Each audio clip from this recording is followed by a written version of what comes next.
Welcome to the ultimate tank showdown of World War II. Today, we're pitting two titans against each other, the British infantry Mark IV Churchill tank and the German Panzerkampfwagen III tank. Both played crucial roles in the conflict, but which one truly reigned supreme? First, let's examine the infantry Mark IV Churchill tank. This heavily armored behemoth was designed for breakthrough assaults, prioritizing protection over speed. Its thick armor made it a tough nut to crack. Its armament, however, was a bit less impressive for its time. The main gun was a 2-pounder, later upgraded to a 7.5mm howitzer, offering decent firepower against infantry, but struggling against more heavily armored targets. This often limited its effectiveness.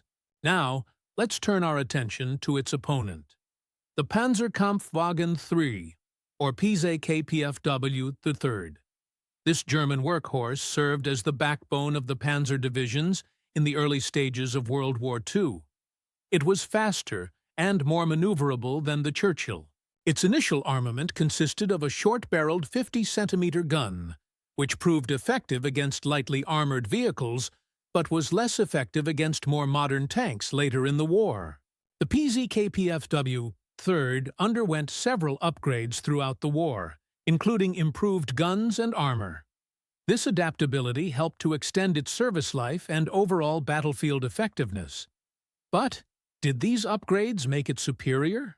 A key difference lay in their roles. The Churchill, with its heavy armor, was ideal for slow, methodical advances and defensive positions. Its survivability was a huge advantage. The Panzerkampfwagen III, on the other hand, excelled in mobile warfare.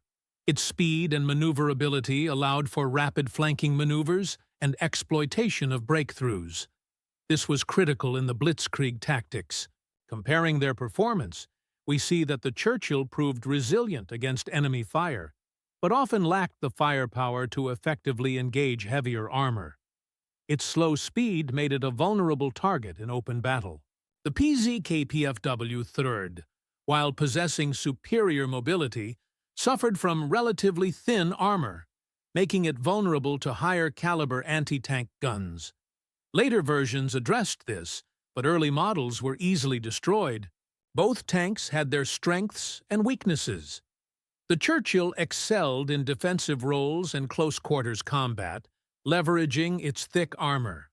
The superior speed of the PZKPFW III provided it a decisive advantage in open warfare. Ultimately, declaring a clear winner is difficult. Their effectiveness depended heavily on the battlefield conditions and the tactics employed.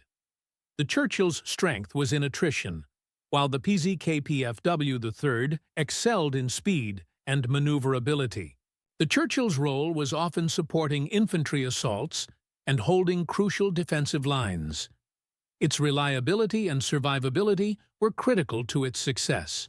The PZKPFW III's effectiveness was intertwined with the blitzkrieg strategy, relying on speed and surprise to overwhelm the enemy. This often worked extremely well, but its overall design suffered in the later war. In conclusion, both the infantry Mark IV Churchill and the Panzerkampfwagen III played significant roles in World War II. The best tank depends on the situation. There was no single winner in their respective roles.